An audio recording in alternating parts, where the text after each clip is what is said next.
have a ball. Assalamualaikum warahmatullahi wabarakatuh.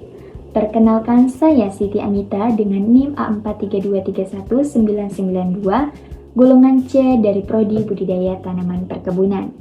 Nah, pada video ini saya akan menjelaskan proses produksi gula tebu mulai dari bahan baku masuk ke pabrik hingga menjadi gula kristal putih atau gula SHS dengan ukuran kristal standar 0,9 sampai 1,1 mm. Gula tebu merupakan hasil ekstraksi sukrosa dari batang tebu yang diproses melalui beberapa stasiun pengolahan. Setiap stasiun memiliki fungsi yang berbeda, mulai dari pengambilan nira, pemurnian, pengentalan, pembentukan kristal, hingga proses pengeringan dan pengemasan. Nah, pada video kali ini, saya akan menjelaskan bahan masuk, bahan tambahan yang digunakan, proses yang terjadi, bahan keluar, serta hasil samping yang dihasilkan pada stasiun pengolahan. Silakan disimak videonya. 1. Stasiun penggilingan. Proses produksi gula diawali pada stasiun penggilingan. Bahan baku berupa batang tebu yang telah dipanen terlebih dahulu melewati tahap preparasi, yaitu pencacahan dan penghancuran menggunakan kuncul dan shredder. Ini dia alatnya. Nah, tujuannya adalah memperbesar luas permukaan tebu sehingga proses ekstraksi nira menjadi lebih efektif. Nah, bahan masuknya yaitu adalah batang tebu tersebut. Prosesnya yaitu tebu diperas menggunakan rangkaian roll gilingan sehingga cairan yang terdapat di dalam jaringan batang tebu dapat keluar. Nah, bahan yang keluar yaitu nira mentah atau nira kotor, ampas tebu. Nah, hasil sampingnya, ampas tebu tersebut dapat dimanfaatkan sebagai bahan bakar boiler untuk menghasilkan uap yang digunakan kembali dalam produksi. Nah, ini alat boilernya.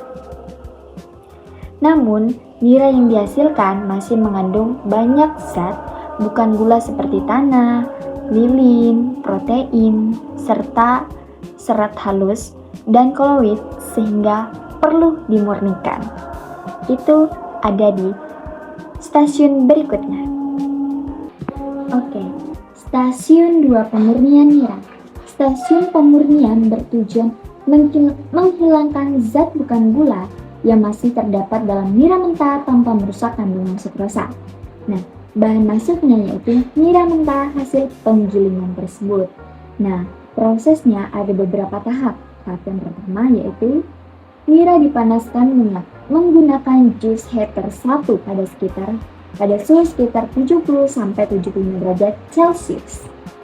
Tahap yang kedua ditambahkan susu kapur CaOH2 pada defaktor untuk menaikkan pH dan membantu pengendapan kotoran. Tahap yang ketiga dilakukan sulfitasi atau karbonatasi dengan penambahan gas SO2 atau CO2 untuk memperbaiki kejernihan nira dan mengikat zat pengotor. Tahap yang keempat yaitu nira dipanaskan kembali menggunakan juice heater 2 hingga sekitar 100 sampai 105 derajat Celcius. Nah, tahap yang kelima ditambahkan flavolan untuk menggumpalkan partikel halus agar mudah mengendap. 6. Atau tahap yang ke-6, nira dialirkan ke claviers sehingga diperoleh nira jernih di bagian atas dan endapan di bagian bawah. Tahap yang ke-7, endapan disaring menggunakan rotary vacuum filter. Ini alatnya dengan bantuan air panas untuk memisahkan filtrat dan blotong. Nah, bahan keluarnya yaitu dari nira jernih atau filtrat.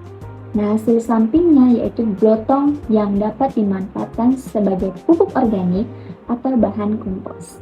Nah, jadi kesimpulan stasiun ini yaitu stasiun pemurnian berperan penting dalam menghasilkan nira jernih yang siap diproses ke tahap penguapan, sehingga kualitas gula yang dihasilkan menjadi lebih baik. Stasiun 3, stasiun penguapan. Nira jernih hasil pemurnian masih mengandung air sekitar 88%. Nah, karena itu dilakukan penguapan untuk meningkatkan konsentrasi gula. Nah, bahan masuknya yaitu nira jernih. Nah, prosesnya yaitu sebelum masuk evaporator, ini dia alatnya. Nira dipanaskan hingga sekitar 119 derajat Celcius. Kemudian dilakukan evaporasi sebanyak 4 tahap dalam kondisi vakum. Mengapa menggunakan vakum? Nah, karena vakum dapat menurunkan titik didih nira, mencegah krimalisasi, mengurangi kerusakan sukrosa, dan menghemat penggunaan energi. Nah, hasil akhirnya adalah nira kental dengan konsentrasi sekitar 60 sampai 70 derajat Celcius. Terus sebelum masuk kristalisasi nira kental terlebih dahulu kita bleaching. Nah, dengan bahan tambahan gas SO2 dengan tujuan memucatkan warna nira, mereduksi senyawa berwarna gelap, dan menghasilkan gula yang lebih putih. Stasiun yang keempat atau stasiun pemasakan atau kristalisasi. Nah, di stasiun ini nira kental diubah menjadi kristal gula dengan bahan masuknya yaitu nira kental dan bibit kristal. Nah, bibit kristal ini ditambah untuk mempercepat pembentukan kristal, memperbanyak jumlah kristal, dan menyeragamkan ukuran kristal gula. Yang dimana prosesnya ini berlangsung dalam vakum pan, ini di alatnya, hingga terbentuk kristal gula kental.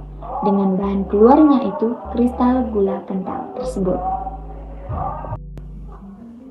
Stasiun 5, yaitu stasiun putaran. Pada tahap ini, kristal gula dipisahkan dari tetes atau molase menggunakan gaya sentrifugal. Bahan masuknya yaitu kristal gula kental. Bahan tambahannya yaitu air kondensat, yang dimana air kondensat berfungsi untuk mengunci kristal gula, menghilangkan sirup yang masih menempel, dan bahan keluarnya yaitu kristal gula dan molase.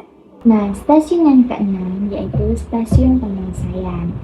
Kristal gula yang dihasilkan masih memiliki kadar air tinggi sehingga harus dikeringkan. Nah, dengan tujuan mencegah penggumpalan, mempercepat umur simpan, dan menjaga mutu gula.